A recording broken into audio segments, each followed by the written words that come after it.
21 years as a mechanic. I've seen what breaks, what holds up, and what keeps coming back to the shop. And I've watched smart people walk past genuinely incredible SUVs to buy whatever was trending that week. Here's the truth. Nobody wants to say the most popular SUV is not the best SUV. The hype machine has created an echo chamber where the same 5 vehicles get recommended over and over, and it's costing people thousands of dollars. Today we're talking about 6 SUVs almost nobody cross-shops. Not because they have problems, but because the algorithm never pointed you there. And before you spend $40,000 on your next vehicle, that distinction matters. Let's get into it. Number 6. The Subaru Crosstrek. I already know what some of you are thinking. The Crosstrek? That's not an overlooked vehicle. Subaru sells thousands of them. You see them all over the place, especially near ski resorts, national parks, trailheads, anywhere people actually go outside and do things.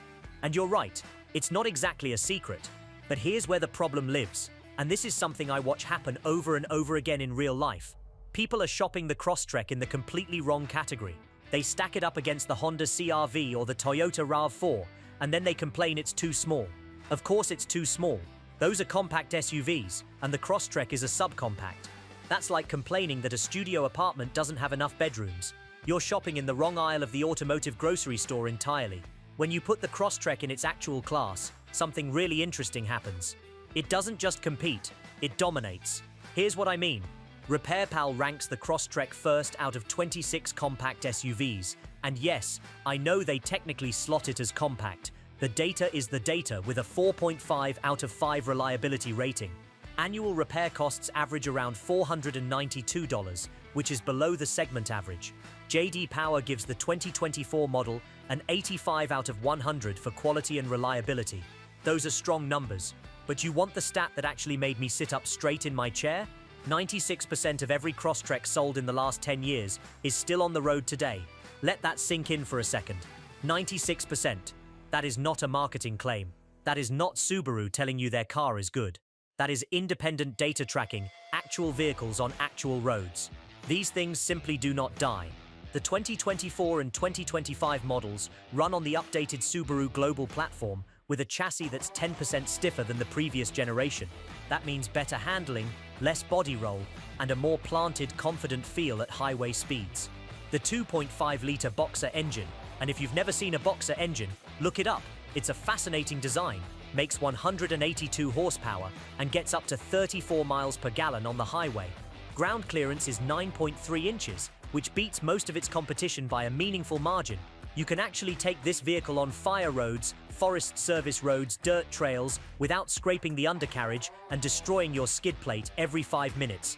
And then there's the Wilderness trim. The Wilderness trim can tow 3,500 pounds. I want you to think about that for a second.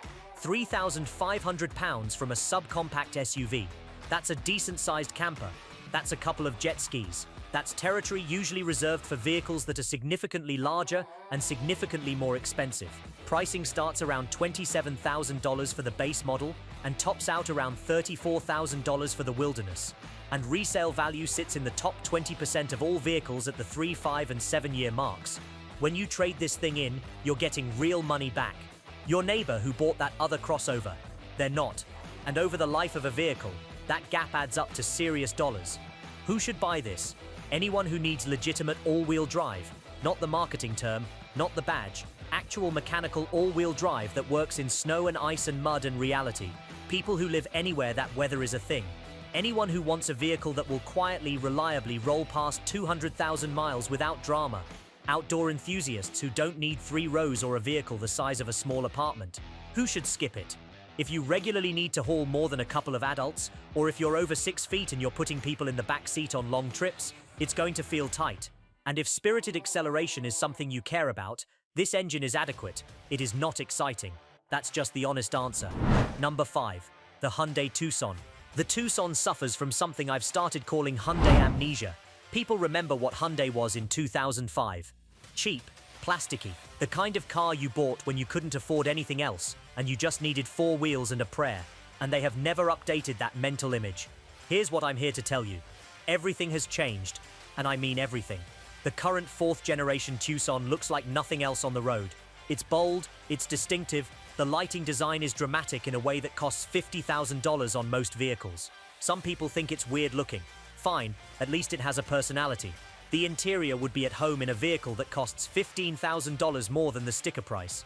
I'm talking soft touch materials, in places you actually touch, a massive infotainment screen, and build quality that genuinely rivals the Japanese brands people have been defaulting to for 30 years. And the reliability numbers have moved dramatically since the 2022 redesign. Consumer Reports rates the 2024 Tucson as more reliable than the average new car in its class. J.D. Power gives it an 85 out of 100. That puts it in their great category, the same tier as vehicles from brands with generations of reputation behind them. Now let's talk about what's under the hood, because this is where I want you to pay attention. The standard 2.5-liter engine makes 187 horsepower, and it's paired with an 8-speed automatic transmission. And here's why that matters more than you might think. It's a traditional torque converter automatic, not a CVT, not a dual clutch that slips and shudders in traffic. A real transmission, the kind mechanics have been working on for decades, the kind where parts are available, procedures are known, and costs are predictable. I can't tell you how many cars come into my shop with expensive CVT problems that could have been avoided entirely if the owner had just bought something with a conventional automatic. The Tucson doesn't have that problem. Cargo space is 38.7 cubic feet behind the rear seats and expands to nearly 75 cubic feet with everything folded flat. That puts it in Honda CR-V territory. I've had customers haul full-size furniture in these things. I've seen camping gear for a week disappear into the back without even trying. It is genuinely usefully large. But here's what seals the deal on the Tucson, and the reason it probably belongs higher on this list: the warranty. Hyundai offers a 5-year, 60,000-mile bumper-to-bumper warranty and a 10-year, 100,000-mile powertrain warranty. That is the longest powertrain warranty in the automotive industry. Not one of the longest, the longest. Hyundai is literally putting money on the table and saying, "We believe in this vehicle so much that we will back it for a decade." That is confidence you can put a dollar figure on. Pricing starts around $29,000 for the SE trim and runs to about $40,000 for the Limited. At almost every comparable trim level, that undercuts the Honda CR-V, the Toyota RAV4, and the Mazda CX-5, often while offering more standard features. You're getting more equipment for less money, backed by better warranty coverage. Who should buy it? Families who need legitimate space without paying Highlander money. Buyers who appreciate modern design and real technology. Anyone who values that warranty coverage, especially if you're planning to keep a vehicle well past the typical lease cycle, who should skip it? The 2022 model year had more issues than I'd want to recommend. If you're buying used, start at 2023 or later and let the early problems get sorted, and the acceleration is not going to impress anyone. It's completely adequate for real-world driving. Just don't expect anything exciting. Number 4. The Mazda CX-30. Mazda has a problem. It's not with their engineering. Their engineering is excellent. It's not with their reliability. Their reliability is outstanding. The problem is that nobody knows where to put Mazda in their head. They're not quite luxury, but they're nicer than mainstream. They're not performance-focused, but they drive better than almost everything in their class. They exist in this strange middle space that confuses shoppers, and confused shoppers don't buy cars. They walk away and buy a CR-V, because at least they know what a CR-V is. That confusion is costing a lot of people a genuinely great vehicle. The CX-30 is Mazda in a capsule. It's a subcompact SUV that feels like a premium vehicle, drives like a European sports sedan, and costs like a Honda. That combination sounds too good to be true, but I am here telling you from personal professional experience that it is absolutely real. Consumer Reports expects the 2025 CX-30 to be more reliable than the average new car. Kelley Blue Book gave the 2024 model a 4.4 out of 5 for dependability. And I'll tell you what I personally see. These vehicles roll into my shop, approaching 200,000 miles, and the repair order is oil change, brake pads, tires. That's it. No major surprises, no expensive gremlins, just basic maintenance and a car that keeps going. The base 2.5-liter engine makes 191 horsepower when naturally aspirated, but step up to the turbo, and if you're considering this vehicle, please at least drive the turbo, and you get 250 horsepower and 320 pound-feet of torque on premium fuel. That turbo model hits 60 miles per hour in about 5.8 seconds. I want you to understand what that means. That is sports car performance from 10 years ago. packaged in a practical, reliable, daily driver crossover. All-wheel drive comes standard across the entire lineup, and Mazda uses a traditional 6-speed automatic because they prioritize driving feel over numbers on a spec sheet. You can feel the difference the moment you drive it. There's an immediacy to the throttle response, a directness to the steering that most vehicles in this class simply don't have. I've had customers, real customers with real money, who were cross-shopping BMWs and Audis, trade in their German vehicles for CX-30s and tell me flat out they didn't feel like they downgraded. Some of them actually preferred the Mazda, more reliable, cheaper to maintain, drives just as well. The Insurance Institute for Highway Safety gives it a top safety pick plus rating, that's the highest available. NHTSA gives it 5 stars overall. Pricing starts around $28,000 and tops out near $38,000 for a fully loaded premium turbo. That loaded number undercuts comparable German vehicles by $10,000 or more. Who should buy it? Anyone who genuinely cares about the driving experience, buyers who appreciate quality materials and thoughtful interior design, people who want a near-luxury experience without the badge premium or the terrifying maintenance invoices that come with European ownership. Who should skip it? Families who need real cargo capacity. The CX-30 is small inside. The cargo area handles groceries and gym bags, but if you're regularly hauling strollers, sports equipment, coolers, and everything else that comes with a full family, you'll run out of room fast. Also, the infotainment system uses a rotary control knob rather than a touchscreen while driving. Personally, I think that's the right call.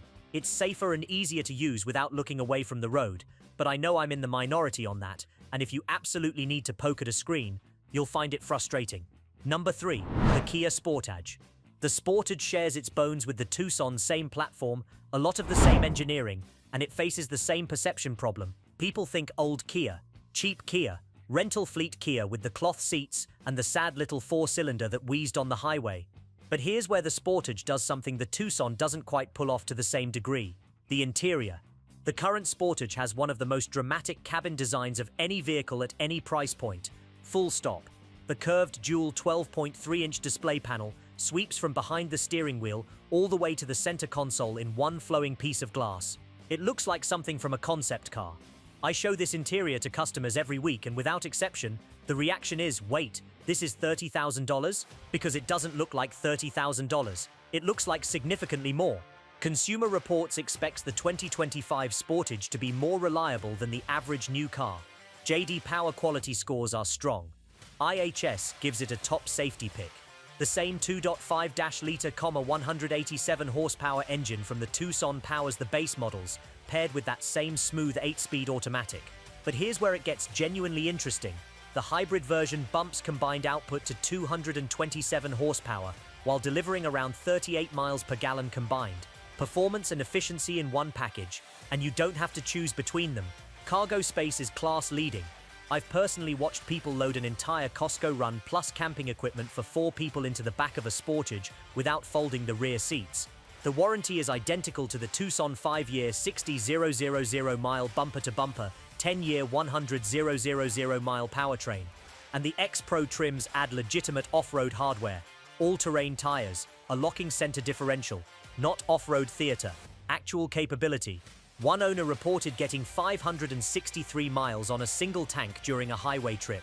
563 miles. That number seems impossible until you do the math on the hybrid's fuel economy and realize it absolutely checks out. Pricing starts around $31,000 for the LX and runs to about $42,000 for the top trims.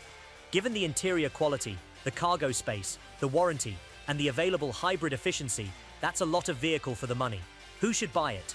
Buyers who want cutting-edge design without a European price tag. Families who need genuine space and practical capability. Anyone who lies awake at night worrying about repair costs and wants the longest warranty in the industry standing behind them. Who should skip it? The base engine is not quick. If you merge onto aggressive highway traffic daily, or you just enjoy having power on demand, look at the hybrid or consider something with a turbo. Some owners report minor electronic glitches in the first few months. Nothing that leaves anyone stranded, just software bugs that get resolved at the dealer. Annoying, not catastrophic. Number 2, the Honda HR-V. Honda completely redesigned the HR-V for 2023, moved it onto the Civic platform, and most people didn't notice. They just kept shopping the CR-V out of habit. That's a real mistake for a certain type of buyer, and here's why. The current HR-V pulls off something that feels almost like a magic trick. From the outside, it looks small, subcompact dimensions, easy to park, nimble in the city. From the inside, you step in and think, where did all this room come from? Rear legroom is 37.7 inches. That beats some compact SUVs outright. The packaging is genuinely clever in a way that Honda has always been good at, using every cubic inch of space intelligently, rather than just making the thing bigger on the outside. But the bigger story is what the Civic platform brought to the table in terms of refinement. The old HR-V, and I say this with professional respect, was not a pleasant highway vehicle. It was loud, it felt cheap at speed, and the suspension tuning made it feel like it was fighting every imperfection in the road. The new one is completely different. Sophisticated suspension tuning, real road noise isolation, a cabin that feels genuinely nice to be in for 2 hours on the interstate. It's quiet and composed in a way the old model never approached. Consumer Reports rates the 2024 HR-V as more reliable than other cars in its model year. Kelley Blue Book owners give it 4.4 out of 5 for reliability. And this is Honda we're talking about. A brand that spent 40 years building a reputation on vehicles that simply refused to die, and then actually delivered on that reputation year after year. The 2.0-liter engine makes 158 horsepower. That is not going to win any drag races, and I'm not going to pretend otherwise. But it's enough for daily driving, and it delivers around 28 miles per gallon, combined with all-wheel drive. It's sufficient, not thrilling, sufficient. Where the HR-V really earns its place on this list is resale value. This vehicle holds its value better than almost anything else in the subcompact class. Sell it in 5 years, and you're getting back somewhere in the 60 to 65% range of what you paid. Your friend who bought a different subcompact might get 45 to 50% if they're lucky. On a $28,000 purchase, that difference is $4,000 to $5,000 you simply keep. That's real money. Pricing starts around $26,000 for the LX and tops out around $30,000 for the EXL. Honda Sensing, their safety suite that includes adaptive cruise control, lane keeping assist, and automatic emergency braking, comes standard on every single trim. Technology that was luxury exclusive 5 years ago, standard equipment at $26,000. Who should buy it? Buyers who want Honda's legendary long-term reliability in a small, maneuverable, easy-to-live-with package. City dwellers who need parking to not be a traumatic experience. Anyone who drives a vehicle for 10 years and then some. This is exactly the right tool for that kind of ownership. Who should skip it? If driving excitement is something you actually care about, look at the Mazda CX-30 instead. The HR-V is competent, quiet, and completely inoffensive behind the wheel. It will not make you smile on a twisty back road. Also, towing capacity is limited to 1,500 pounds. If you have a boat, a trailer, anything with meaningful weight, this is not your vehicle. Number 1. The Buick Encore GX. I already know. I can hear it. Buick? The brand with the portholes? Your grandfather's car? The thing they gave retired executives as a going-away present? That Buick is dead. Gone. It does not exist anymore. And the failure to update that mental image is costing American car buyers real money every single day. Here is what the current Buick lineup actually is. A family of small and mid-size SUVs that compete directly with entry-level luxury offerings from Audi, BMW, and Mercedes at mainstream prices. That is not marketing language. That is a factual description of what these vehicles are and where they compete.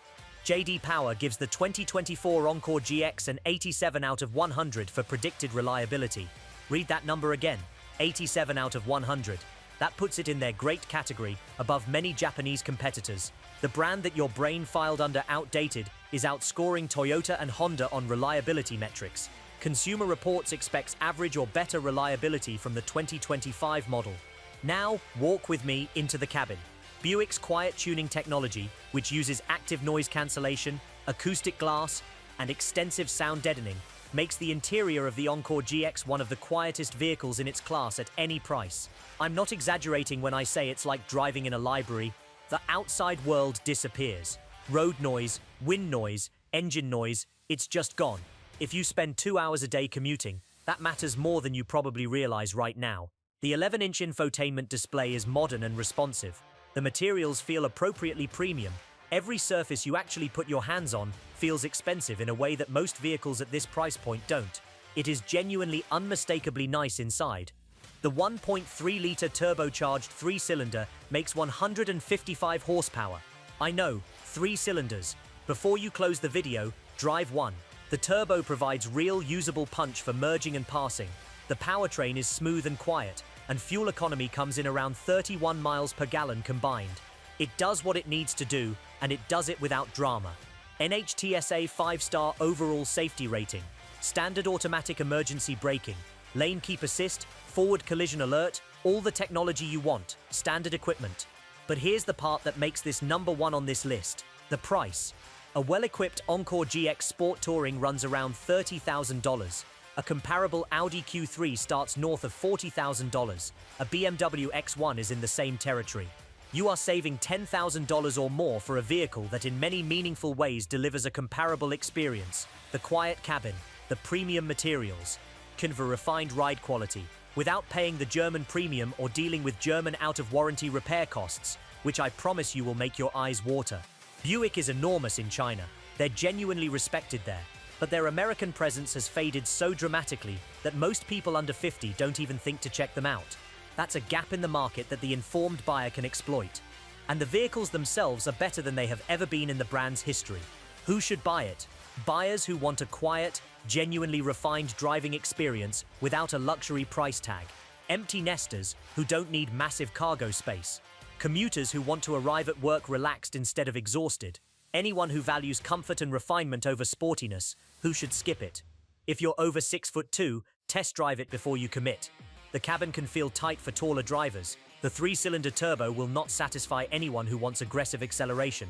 And if you need to regularly haul a full family with all their gear, this vehicle is practical for 2 people and adequate for 4. It's not a hauler. Here's where I leave you. 6 SUVs, all overlooked, all delivering more real-world value than the vehicles getting all the attention and all the algorithm traffic. The automotive market is full of excellent vehicles that get ignored because they don't have the right badge, because influencers aren't being paid to talk about them, because people are shopping on autopilot and buying what they bought last time. The best vehicle for you is not automatically the most popular one. Sometimes it's the one you drove right past on the dealership lot, because the internet never told you to stop. Sometimes it's the brand everyone mentally wrote off 15 years ago and never looked at again. Sometimes the smartest move you can make is to be the person who actually does the research instead of following the crowd. Test drive these, all of them, compare real numbers, not reputation, and make the decision that's right for your actual life, not for YouTube, not for your brother-in-law, not for the comment section. See you in the next one.